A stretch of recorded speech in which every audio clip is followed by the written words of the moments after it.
नमस्कार साथियों, GS research official पर आप सभी का हार्दिक स्वागत है। आज साथियों अपन राजस्थान की जो आरपीएससी और आरएसएमएसएसपी जो दोनों संस्थाएं हैं उनके द्वारा जो प्रश्न 2024-25 में पूछे गए हैं उनका 360 डिग्री एनालिसिस अपन करने जा रहे हैं।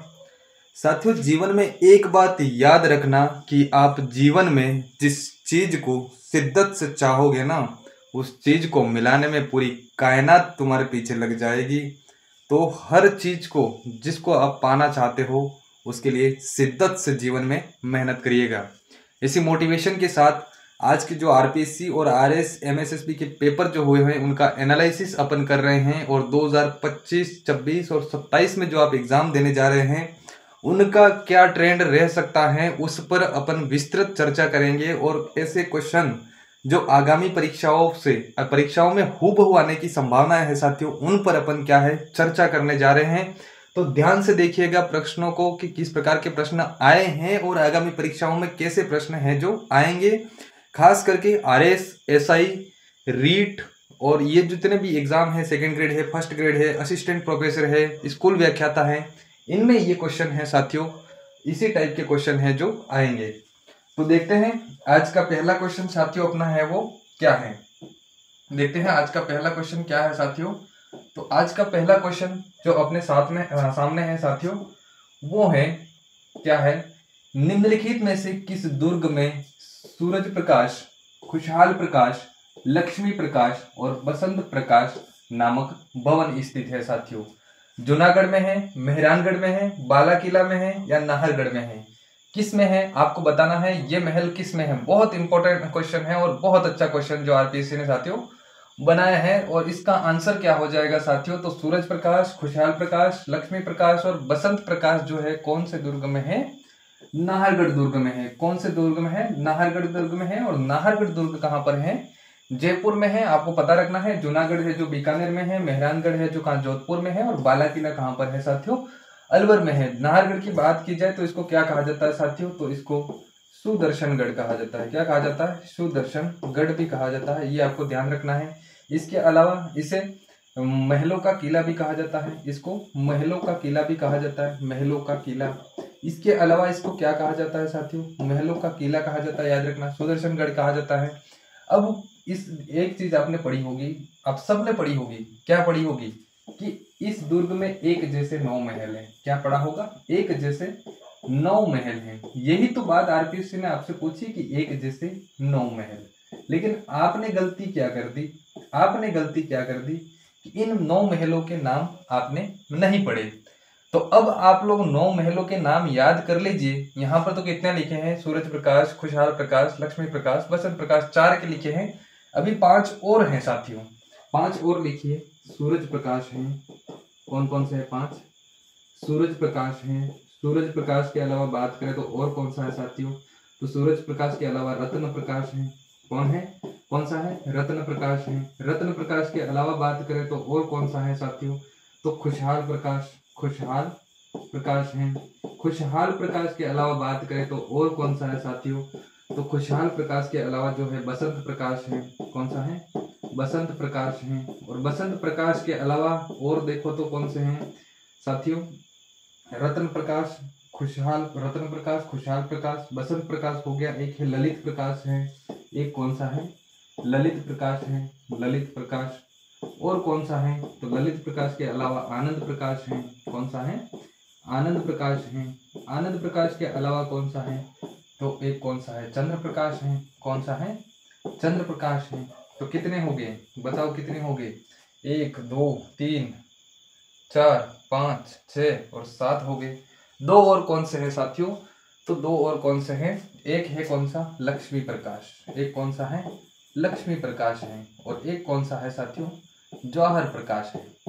अब आप लोगों से पूछा जा सकता है कि ये तो 9 महलों के नाम हैं, लिख लीजिए, रट लीजिए, याद कर लीजिए। आगे यही प्रश्न है जो परीक्षा में हूबहू आपको मिलेंगे। सूरज प्रकाश, रत्न प्रकाश, खुशहाल प्रकाश, बसंत प्रकाश, ललित प्रकाश, आनंद प्रकाश और इसके अलावा लक्ष्मी प्रकाश, जौहर प्रकाश और चंद्र प्रकाश। अब आप लोगों को बताना है इन 9 महलों का जो निर्माण है साथियों किसने कराया था, किसने कराया था? निर्माण बताना है किसने कराया था, तो किसने कराया था? माधव सिंह सेकेंड। किसने कराया था? माधव सिंह सेकेंड। माधव सिंह द्वितीय जिसको हम कहते हैं, माधव सिंह सेकेंड ने क्या कराया था? इसका निर्माण कराया था। अब राजस्थान में गाइडों की हालत इतनी खराब है ना, एक गाइड वाले ने लिख रखा है माधव सिंह, दूसरे ने लिख रखा है जगत सिंह। अरे फर्स्ट था कि सेकंड था? एग्जामिनर तो दोनों पूछता है ऑप्शन में, माधव सिंह फर्स्ट, माधव सिंह सेकंड, तब हो जाता है गलत। तो याद रखना माधव सिंह सेकंड, और आपकी जो गाइडें हैं उसमें भी अगर नहीं लिख रखा है तो माधव सिंह सेकंड कर देना। बाकी एक जैसे 9 महल कौन से दुर्ग में है? तो नाहरगढ़ दुर्ग में है ये, ध्यान रखिए। मेहरानगढ़ पता ही है आपको, जोधपुर में है। जूनागढ़ बीकानेर में है। बाला किला अलवर में है। और उसके अलावा आपसे क्या पूछा जा सकता है साथियों? तो जगत सिंह की प्रेमिका थी किसकी? यहाँ का जयपुर का एक राजा था जिसका नाम क्या था? इस बहुत तगड़ा फैक्ट है, इसको याद रख लीजिए, जगत सिंह। कौन? जगत सिंह। और इसकी एक प्रेमिका थी, प्रेमिका का नाम क्या था? रस कपूर। क्या नाम था? रस कपूर। और इस रस कपूर को क्या है साथियों? इस रस कपूर को इस नाहरगढ़ दुर्ग में क्या है? बंदी बना के रखा था, गिरफ्तार करके। किसने? जगत सिंह ने। ये आपको ध्यान रखना है। तो इसका नाम क्या था पहले? सुदर्शनगढ़। इसे महलों का किला कहा जाता है। इसमें 9 महल एक जैसे हैं। उसमें कौन कौन से? सूरज प्रकाश हैं, रत्न प्रकाश हैं, खुशहाल प्रकाश हैं, बसंत प्रकाश हैं, ललित प्रकाश हैं, आनंद प्रकाश हैं, लक्ष्मी प्रकाश हैं और ज्वार प्रकाश, और साथ में चंद्र प्रकाश हैं। ये 9 महलों के नाम आप अच्छे से याद करिए। एक जैसे 9 महल कौन से दुर्ग में है? तो नाहरगढ़ दुर्ग में है। ये आपको ध्यान रखना है। निर्माण किसने कराया था इन 9 महलों का? तो माधव सिंह सेकेंड ने क्या है? इसका निर्माण कराया था। और इन एक जैसे 9 महलों की बात करें तो माधव सिंह की क्या है? 9 दासियां, 9 रानियां हुआ करती थी साथियों। उन 9 रानियों को अलग अलग रखने के लिए इसने एक जैसे 9 महलों, ताकि रानियों की क्या है? आपस में लड़ाई ना हो जाए, तेरा महल खूबसूरत है, मेरा थोड़ा बिगड़ा हुआ है। तो यूं करके इन्होंने क्या है? एक जैसे 9 महल बनाए थे। और एक जैसे 9 महल कौन से दुर्ग में है? तो नाहरगढ़ दुर्ग में है। इसकी एक अद्भुत विशेषता यह है साथियों कि उस दुर्ग में जो महल 9 एक जैसे बनाए हैं, वहां पर राजा के वो महलों तक पहुंचने की अलग अलग गलियों जैसी व्यवस्था है, ताकि क्या है? उन गलियों से जाते हुए राजा किसी अन्य रानी को नहीं दिखे, उसके लिए उस दुर्ग नाहरगढ़ दुर्ग में उन एक जैसे 9 महलों में ऐसी व्यवस्था की गई है। ये आपको ध्यान रखना है। बाकी ये 360 डिग्री एनालिसिस अपन ने कर लिया है। तो अब अपन आगे बढ़ते हैं। आप स्क्रीनशॉट लेना है तो ले लीजिए साथियों। अगला क्वेश्चन हमारे सामने क्या है साथियों? तो अगला क्वेश्चन है अपने सामने है, देखिए अगला एक और इम्पोर्टेंट क्वेश्चन, एक और इम्पोर्टेंट क्वेश्चन है अपन लोगों के सामने। देखिए कौन सा क्वेश्चन है? तो क्वेश्चन है साथियों, चित्रकार साहबदी। कौन? चित्रकार साहबदी। साहबदी राजस्थान की किस चित्रकला शैली से संबंधित थे? ये आरपीएससी ने सेकंड ग्रेड जैसे एग्जाम के जीके के पेपर में ये क्वेश्चन पूछा है साथियों कि चित्रकार शाहबदी राजस्थान की किस चित्रकला शैली से संबंधित थे? तो जयपुर से थे, मेवाड़ से थे, मारवाड़ से थे, बूंदी से थे। साथियों इस क्वेश्चन का सही आंसर हो जाएगा मेवाड़ से थे। कहां से थे? मेवाड़ से थे।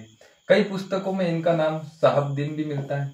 साहबदीन, साहबदीन, साहबदीन मिलता है, साहिबदीन भी मिलता है। तो ध्यान रखनी है इसको, साहबदी जिसका लिखा है तो वो साहबदी कहाँ से है? ये पेंटर शाहबदी, जो चित्रकार शाहबदी है वो कहाँ से है? मेवाड़ चित्रकला से है। साथियों मेवाड़ की अगर मैं बात करूं, मेवाड़ की अगर मैं बात करूं तो मेवाड़ के बारे में याद करना, यहाँ एक और चित्रकार हैं जिनका नाम है क्या? मनोहर। तो मनोहर चित्रकार का संबंध भी कहाँ से है? इनका भी संबंध कहाँ से है? मेवाड़ से है। कहाँ से है? मेवाड़ से है। और आपको याद रखना है, और याद रखना है, क्या याद रखना है साथियों? तो और इसमें याद रखना है राजस्थान की मूल व सबसे प्राचीन चित्र शैली है ये। राजस्थान की सबसे प्राचीन है, एक तो सबसे प्राचीन है, और एक राजस्थान की मूल चित्र शैली है ये। कौन सी? मेवाड़ चित्र शैली। ये आपको ध्यान रखना है। इसके अलावा अगर आप लोगों से पूछा जाता है कि इसका जो मेवाड़ चित्र शैली है इसका स्वर्ण काल किसका कहा जाता है? तो इसका स्वर्ण काल जो है साथियों, किसका स्वर्ण काल कहा जाता है? तो मेवाड़ चित्र शैली का जो स्वर्ण काल है ना, वो किसके काल को कहा जाता है? जगत सिंह फर्स्ट के काल को क्या कहा जाता है? मेवाड़ चित्र शैली का स्वर्ण काल कहा जाता है। किसका? जगत सिंह प्रथम का जो कार्यकाल है, इस कार्यकाल को क्या कहा जाता है? मेवाड़ चित्र शैली का स्वर्ण काल कहा जाता है। और पूछा जाता है कि इस शैली का जो मेवाड़ चित्रकला शैली है, इसका सर्वाधिक विकास किसके काल में हुआ? विकास कह दो या फिर प्रारंभ कह दो, तो ये किसके काल में हुआ था साथियों? तो ये किसके काल में हुआ था? कुंभा के काल में हुआ था। किसके काल में हुआ था? कुंभा के काल में हुआ था। बहुत अच्छे से ध्यान रखना, राजस्थान की सबसे प्राचीन व मूल चित्रशैली है कौन सी? मेवाड़ चित्रशैली। एक बात और इम्पोर्टेंट है साथियों, यहाँ जयपुर से एक चित्रकार आता है जिसका नाम है साहिब राम। क्या नाम है? साहिब राम। तो साहिब दिन तो कहाँ से है?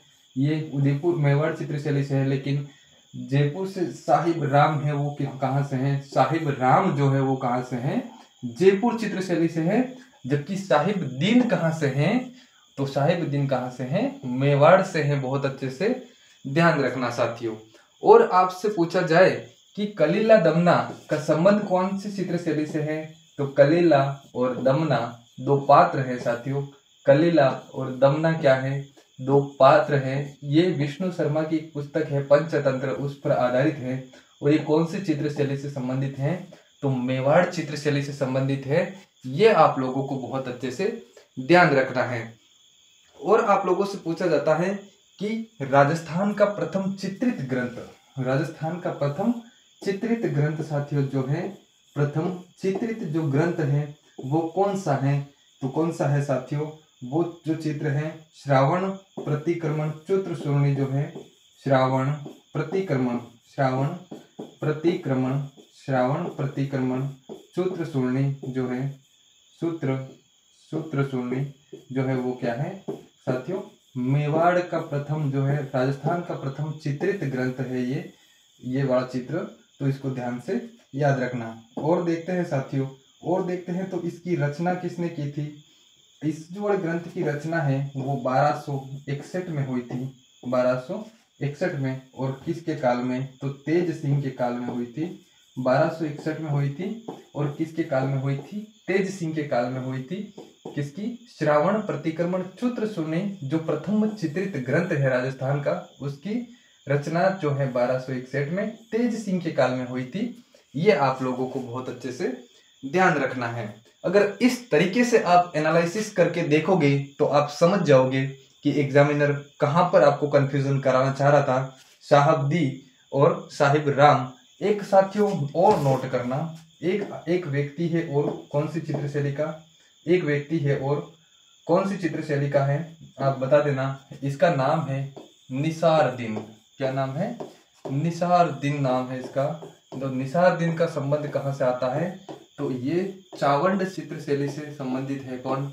निसार दिन। इसको बहुत अच्छे से ध्यान रख लेना। और मैं बात करूं आपसे, और इसके बारे में बात करें साथियों, तो सुपासना चरित्रम, सुपासना चरित्रम जो है, सुपासना चरित्रम, सुपासना चरित्रम एक ग्रंथ है। और इस सुपासना चरित्रम का जो ग्रंथ है उसका संबंधी कहाँ से है? तो उसका भी कहाँ से है साथियों? उसका संबंधी है हमारी मेवाड़ चित्रशैली से। ये आप लोगों को ध्यान रखना है। और आप लोगों से क्या पूछा जाता है कि इस चित्रशैली के साथियों चित्रित जो ग्रंथ हैं वो कौन कौन से हैं? तो एक तो कौन सा है? रागमाला। कौन सा है? रागमाला। और कौन सा है? तो और मैं आपको बता दूं, एक तो रागमाला हो गया। और कौन सा है? तो और बता देता हूं मैं आपको, एक है रसिक प्रिया, एक है रसिक प्रिया। और रसिक प्रिया के अलावा आप लोगों से पूछा जाए और कौन सा है, तो ध्यान रखना गीत गोविंद। कौन सा है? गीत गोविंद। कौन सा है? गीत गोविंद, गीत गोविंद। तो रागमाला, रसिक प्रिया और गीत गोविंद। आपको पूछा जाता है कि ये वाला जो रागमाला जो चित्र है वो अभी कहाँ पर है साथियों? तो अभी ये कहाँ पर है? दिल्ली में है। ये आपको ध्यान रखना है, वहां पर संरक्षित है साथियों। और ये जो रसिक प्रिया और गीत गोविंद जो है ना, इनकी जो रचना हुई थी वो किसके काल में हुई थी? तो जगत सिंह के काल में हुई थी। ये आप लोग बहुत अच्छे से ध्यान रखिए। एक बार और मैं आपको रिपीट करा देता हूँ, जो साहबदी हैं उनका संबंध कौन सी चित्रशैली से है? तो मेवाड़ चित्रशैली से है, ध्यान रखना। जो कलीला दमना जो पात्र हैं दो, उनका संबंध कहाँ से है? मेवाड़ चित्रशैली से है। इसका स्वर्ण काल है वो किसके, जगत सिंह के शासनकाल को कहा जाता है। फर्स्ट जो है उनके शासनकाल को स्वर्ण काल कहा जाता है। इनका विकास या प्रारंभ पूछा जाए तो कुंभा का जो काल है उसमें क्या है, इसका विकास हुआ था सबसे ज्यादा, ये याद रखना। राजस्थान की सबसे प्राचीन और मूल चित्र शैली है, ये आप लोगों को ध्यान रखना है। मेवाड़ के चित्र हैं, रागमाला है, रसिक प्रिया है और गीत गोविंद है। रसिक प्रिया और गीत गोविंद की रचना है जगत सिंह के काल में हुई थी, और जो रागमाला है वो अभी दिल्ली में संरक्षित है, ये आप लोगों को ध्यान रखना है। मेवाड़ का एक और चित्रकार है, उसका नाम है साथियों मनोहर। कभी एग्जाम में आता है कि मनोहर कहाँ के हैं, तो ध्यान रखना कहाँ के हैं, मेवाड़। मेवाड़ जो हमारा मेवाड़ का एक प्रथम चित्रित ग्रंथ है, पूरे राजस्थान का प्रथम चित्रित ग्रंथ उसको माना जाता है। श्रावक प्रतिक्रमण चूत्र सूर्णी, कितनी बार पता नहीं एग्जामों में ये पूछा गया है कि श्रावण प्रतिक्रमण चूत्र सूर्णी जो ग्रंथ है, जो चित्रण है, इसके जो ग्रंथ है, इसका संबंध कहाँ से है साथियों, तो मेवाड़ चित्रशैली से है। जबकि साहिबराम का कहाँ से है, जयपुर से है। और श्रावण प्रतिक्रमण चूत्र सूर्णी जो प्रथम चित्रित ग्रंथ है वो 1261 ईस्वी में लिखा गया और तेज सिंह के शासन काल में लिखा गया। ये आपको और अच्छे से साथियों याद रखना है। तो इस तरीके से जब आप 360 डिग्री एनालिसिस से पढ़ोगे ना, तो आपका कोई भी क्वेश्चन गलत नहीं होगा कभी। लेकिन आपको इस स्ट्रेटेजी से आपको क्या है, तैयारी करनी पड़ेगी साथियों। कॉलेज व्याख्याता, असिस्टेंट प्रोफेसर, वहां पर इसी टाइप के क्वेश्चन हैं जो आते हैं। तो SIRS और असिस्टेंट प्रोफेसर सेकंड ग्रेड, ये वाले लोग हैं जो इसको बहुत अच्छे से देख सकते हैं। बाकी अगर मैं जिन एग्जाम के नाम ले रहा हूँ उससे नीचे के जो एग्जाम दे रहे हैं वो तो मान के चलिए कि आप अगर इतना भी कर लेते हो तो आपके लिए वो बहुत मतलब होगा कि आपने बहुत अच्छे लेवल की तैयारी की है, ये माना जाएगा। जैसे कि रीट है, लैब असिस्टेंट है, वहां पर तो यहाँ से क्वेश्चन आ ही जाएंगे। तो आपको स्क्रीनशॉट लेना है तो ले लीजिए। फिर आगे बढ़ते हैं, देखते हैं नेक्स्ट क्वेश्चन। तो नेक्स्ट क्वेश्चन अपना क्या है साथियों, नेक्स्ट क्वेश्चन देखते हैं। नेक्स्ट क्वेश्चन आप लोगों के सामने है। नेक्स्ट क्वेश्चन क्या है, नेक्स्ट क्वेश्चन है साथियों कि दधी माता का मेला, दधी माता का मेला आप लोगों को बताना है कि दधी माता का मेला किस स्थान पर आयोजित होता है। आप सभी लोगों को पता है और बहुत ही अच्छा सा क्वेश्चन है। क्या है कि दधी माता का जो मेला है साथियों, दधी माता का मेला है वो किस स्थान पर आयोजित होता है। तो धुलेव, गोट मांगलोद, परबतसर, शाहपुरा। इसका जो सही आंसर है वो है गोट मांगलोद। और गोट मांगलोद कहाँ पर है ये साथियों, कौन सी तहसील में है, जायल तहसील में है। कौन सी तहसील में है, जायल तहसील में है। आपको ऑप्शन में कभी जायल भी दे सकता है, तो आपको जायल याद रखना पड़ेगा। जायोल की बात करें तो पहले तो ये कहाँ पर था, पहले तो ये कहाँ पर था, सभी को पता है नागौर में था। लेकिन अब कहाँ है, लेकिन अब कहाँ पर है, तो अब कहाँ पर है, डीडवाना कुचामन में है। ये आपको ध्यान रखना, अब कहाँ पर है, डीडवाना कुचामन में है। तो अब कहाँ पर हो जाएगा, डीडवाना कुचामन में हो जाएगा। और आप लोगों से पूछा जाता है कि गोट मांगलोद में जो हमारी दधी माता हैं, इन दधी माता को किसका रूप माना जाता है, तो इनको पार्वती का रूप माना जाता है। एग्जामिनर ऐसे ही फैक्ट दे देते हैं और अपन सोचते रह जाते हैं किसका रूप माना जाता है, मैया पार्वती का रूप माना जाता है। ये आपको ध्यान रखना है साथियों। और बात करें तो इस क्षेत्र को जो है साथियों, इसकी बात करें तो इस क्षेत्र को जो है देवी महात्म्य जो इस क्षेत्र में है वहां से क्या मिले थे साथियों, देवी महामात्य के सबसे पुराने चित्रण मिले हैं। देवी महामात्य के सबसे पुराने चित्रण मिले हैं। देवी महामात्य के पुराने चित्रण, सबसे पुराने जो है यहाँ से हमें क्या मिले हैं, चित्रण मिले हैं। ये आप लोगों को ध्यान रखना है, किसके चित्रण मिले हैं, देवी महामात्य के क्या है, सबसे पुराने चित्रण मिले हैं। और पूछा जाता है साथियों कि दधी माता जो है इनको दादीच जो ब्राह्मण है साथियों, जो दादीच ब्राह्मण है, कौन से ब्राह्मण, दादीच ब्राह्मण, दादीच जो ब्राह्मण है, दादीच जो ब्राह्मण है, इनकी क्या है साथियों, ब्राह्मण है, इनकी कुल देवी मानी जाती है। ये इनकी कुल देवी मानी जाती है। तो दादीच ब्राह्मणों की जो कुल देवी है वो कौन है, तो याद रखना दधी माता को माना जाता है। और दधी माता का मंदिर किस स्थान पर है, गोट मांगलोद। और गोट मांगलोद कहाँ पर है, जायल में। और जायल पहले कहाँ था, नागौर में। और अब कहाँ पर है, डीडवाना कुचामन में है। देवी महामाते के जो पुराने चित्रण जो मिले थे वो कहाँ से मिले थे साथियों? तो कहाँ से मिले थे? गोट मांगलोद से मिले थे। ये आप लोगों को ध्यान रखना है। अब बात करते हैं अन्य विकल्प की। अन्य विकल्प भी तो है साथ में। तो अन्य विकल्प की जो बात करते हैं उसमें दुलेव कहाँ पर है? तो दुलेव कहाँ पर है? उदयपुर में है साथियों। दुलेव कहाँ पर है? उदयपुर में है। और दुलेव दुलेव में किसका मंदिर है साथियों? तो याद रखना केसरिया नाथ जी का मंदिर है। किसका मंदिर है?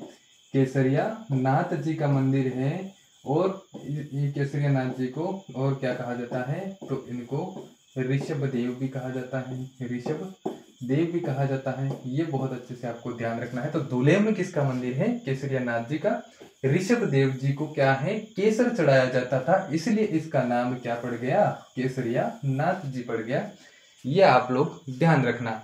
और ऑप्शन की बात करें तो पर्वतसर में क्या लगता है? तेजाजी पशु मेला। क्या लगता है? तेजाजी पशु मेला लगता है। कहाँ पर? पर्वतसर में लगता है। तेजाजी पशु मेला कहाँ पर लगता है?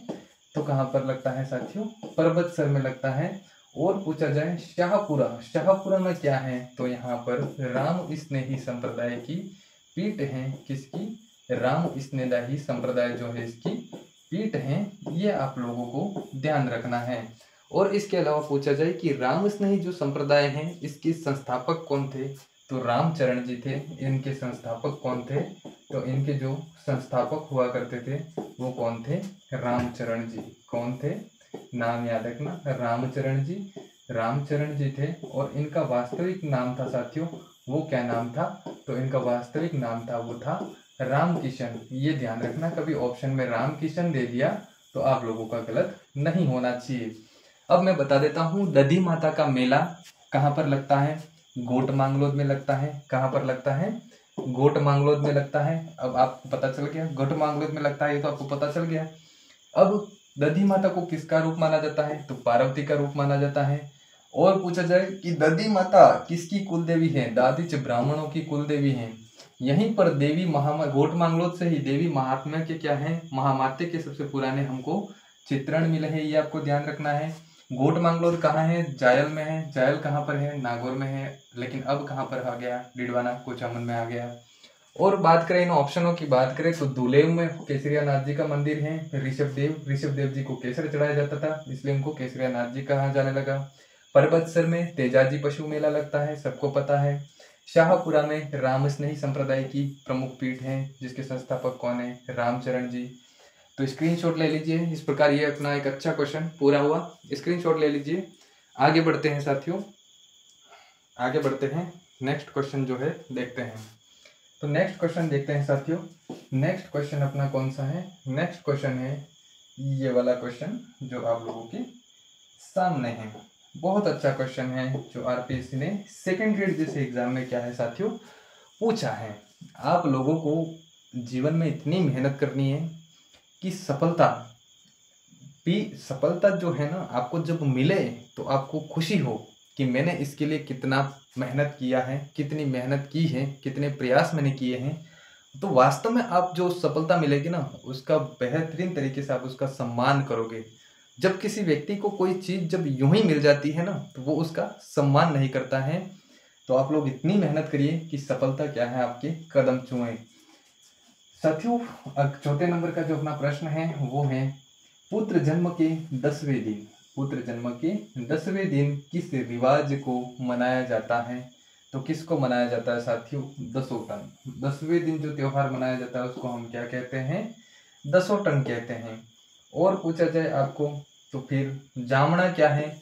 तो ये भी साथियों क्या है? एक पारंपरिक रिवाज है। पारंपरिक रिवाज है, किसका? जन्म से संबंधित है, लेकिन इसको क्या है 10वें दिन नहीं मनाया जाता है। आपसे पूछा जाए जडूला क्या है? जडूला तो आप सभी लोगों को पता होगा ना। जडूला क्या होता है? जडूला आप सभी लोगों को पता होगा। जडूला ये होता है साथियों कि इसमें क्या होता है जब लड़का 1-2 साल का हो जाता है तब इसके क्या है बाल सारे काट लिए जाते हैं, बाल उतार दिए जाते हैं सारे। और बाल उतार दिए जाते हैं तो क्या होता है उसको टकला बना दिया जाता है। जब टकला बनाते हैं उसी संस्कार को क्या कहते हैं? जडूला कहते हैं। यानी कि बाल उसके झाड़ देते हैं, उसको क्या कहते हैं? जडूला। ढूंढ आप सभी को पता है कि फाल्गुन महीने में होली के आसपास है जो ढूंढ, छोटे बच्चे के जन्म जब होता है उसके बाद जब होली आती है तो ढूंढ जो है मनाते हैं। जडोला बाल उतार दिए जाते हैं, आपको पता ही है। दसोटन कब मनाया जाता है? 10वें दिन मनाया जाता है। तो इस क्वेश्चन का जो सही आंसर है वो क्या हो जाएगा? दसोटन। तो इस प्रकार ये क्वेश्चन पूरा हुआ। अब आगे बढ़ते हैं, देखते हैं नेक्स्ट क्वेश्चन। नेक्स्ट क्वेश्चन है हमारा राजस्थान में बहुत इंपॉर्टेंट क्वेश्चन है, बहुत अच्छा क्वेश्चन है ये वाला, बहुत अच्छा क्वेश्चन है, अच्छा क्वेश्चन है, बहुत अच्छा। और इसकी व्याख्या भी बहुत शानदार तरीके से अपन करेंगे साथियों। तो ये तो बच्चे के बाल उतारने वाला तो हो गया। अब अपना नेक्स्ट क्वेश्चन क्या है? राजस्थान में निम्नलिखित संतों में से रामानंदी संप्रदाय की कौन सी पीठ, रेवासा पीठ, कौन सी पीठ, रेवासा पीठ के संस्थापक कौन थे? तो साथियों अग्रदास जी थे, रामानंद जी थे, रामानुज थे या स्वामी कृष्णदास थे? तो इस क्वेश्चन का जो सही आंसर हो जाएगा वो क्या है? अग्रदास जी थे। कौन थे? अग्रदास जी थे। कौन सी पीठ? रेवासा पीठ के जो संस्थापक है वो कौन थे?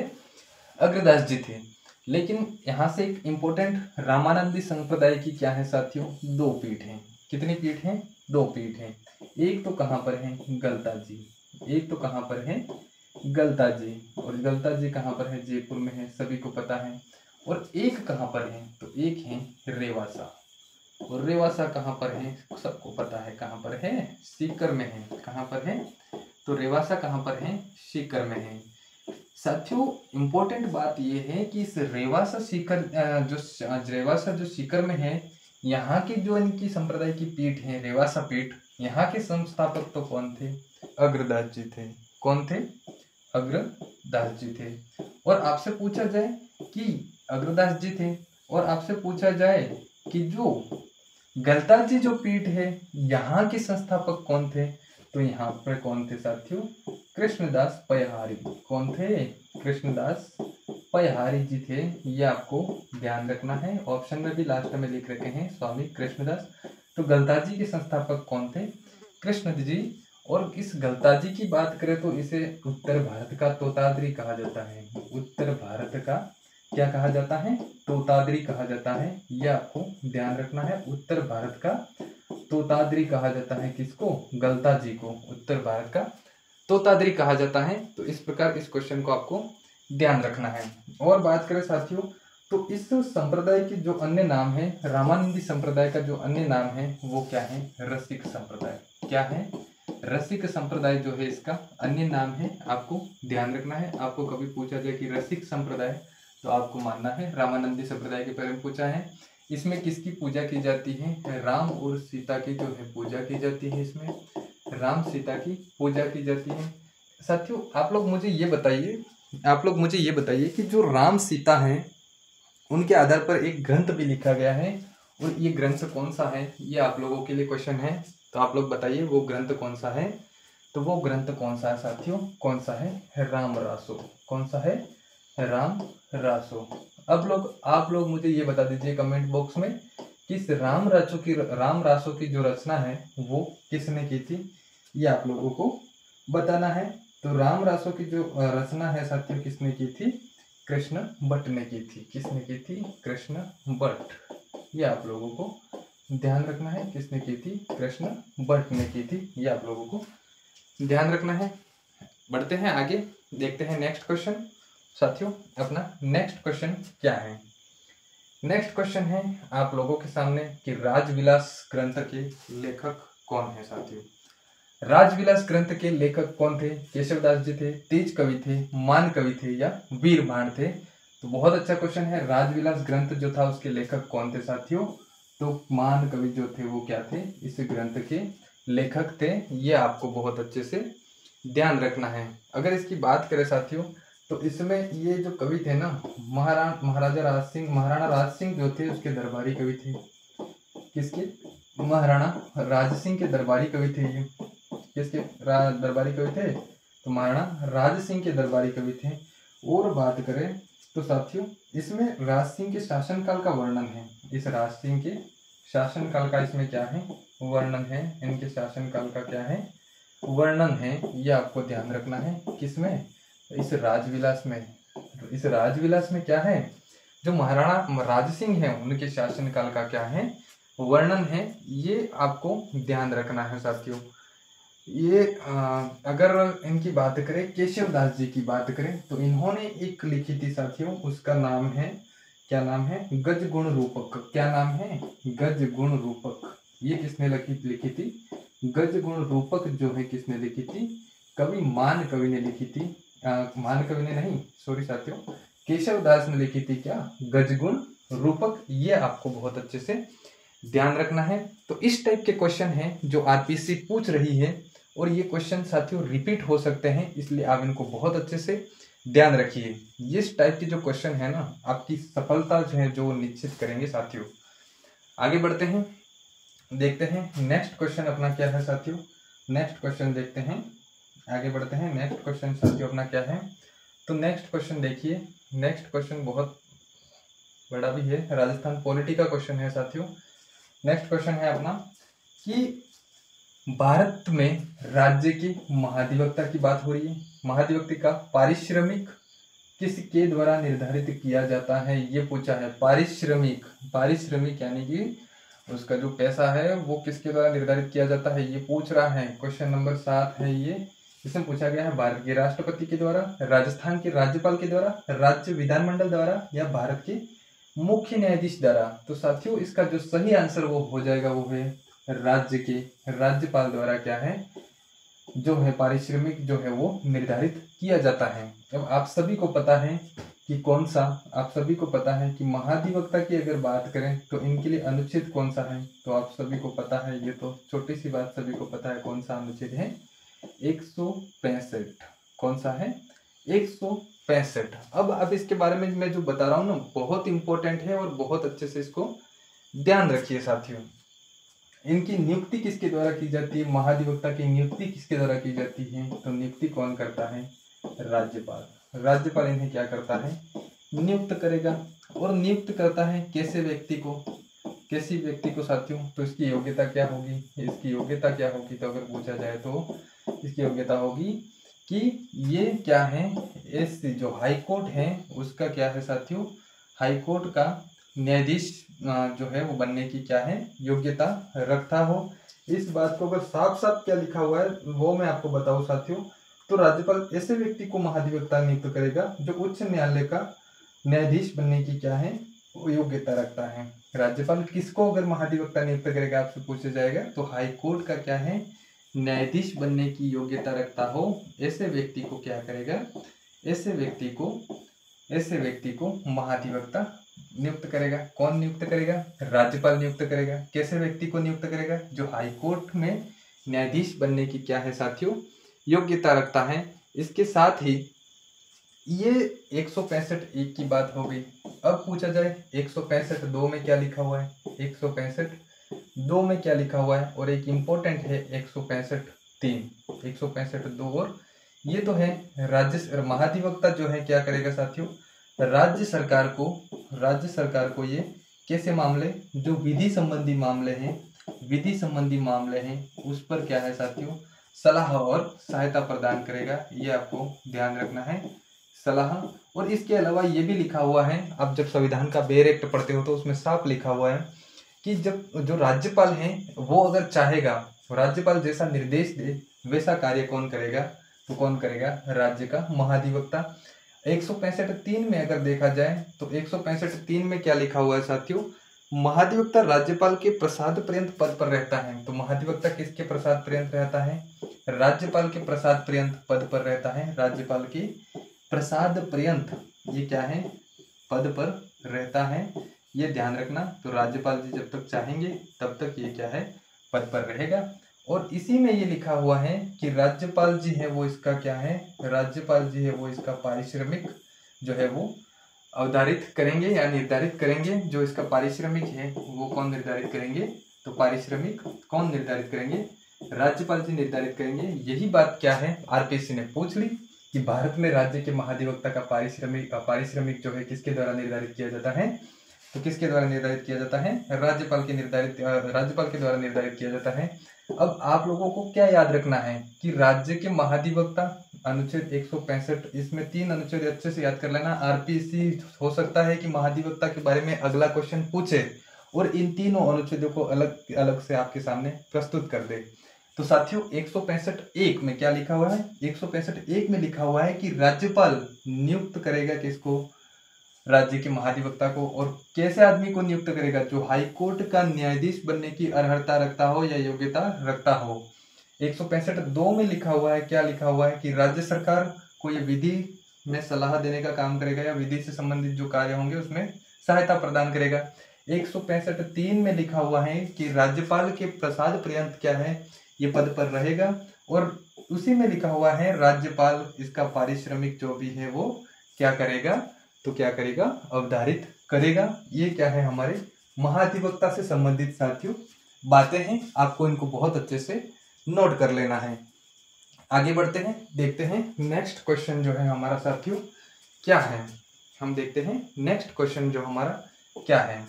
तो नेक्स्ट क्वेश्चन है साथियों, नेक्स्ट क्वेश्चन भी राजस्थान पॉलिटी से संबंधित है कि किस संवैधानिक संशोधन द्वारा संविधान में यह जोड़ा गया कि एक व्यक्ति को दो या अधिक राज्यों का राज्यपाल नियुक्त किया जा सकता है। तो साथियों जो राज्यपाल जी हैं वो क्या है, पहले तो इस संविधान संशोधन होने से पहले तो वो एक ही राज्य में एक राज्यपाल होगा ऐसा था। लेकिन जब 7वां संविधान संशोधन, कौन सा 7वां संशोधन 1956 जब होता है, उसके बाद क्या होता है कि एक ही व्यक्ति को 2 या 2 से अधिक राज्यों का राज्यपाल बनाया जा सकता है। साथियों राज्य पुनर्गठन आयोग की जो रिपोर्ट थी और राज्य पुनर्गठन जो अधिनियम था 1956, उसको लागू करने के लिए हमने ये संविधान संशोधन किया था। इसके माध्यम से हमने 14 राज्य प्लस कितने 6 यूटी जो है वो गठित कर दिए। और हमने इसके माध्यम से और किया साथियों, तो जो हाईकोर्ट का जो क्षेत्र है उसको हमने यूटी यानी कि यूनियन टेरिटरी जो है केंद्र शासित प्रदेश तक क्या है विस्तारित कर दिया। ये बात आपको ध्यान रखनी है, क्या किया, विस्तारित कर दिया। इसके अलावा आप लोगों को अगर पूछा जाए कि 7वां संविधान संशोधन के बारे में, तो याद रखना कि उच्च न्यायालय जो है उसमें कार्यकारी जो न्यायाधीश हैं उनकी नियुक्ति का प्रावधान है जो किया गया कि हाईकोर्ट में जो अतिरिक्त न्यायाधीश हैं, अतिरिक्त न्यायाधीश जो हैं, अतिरिक्त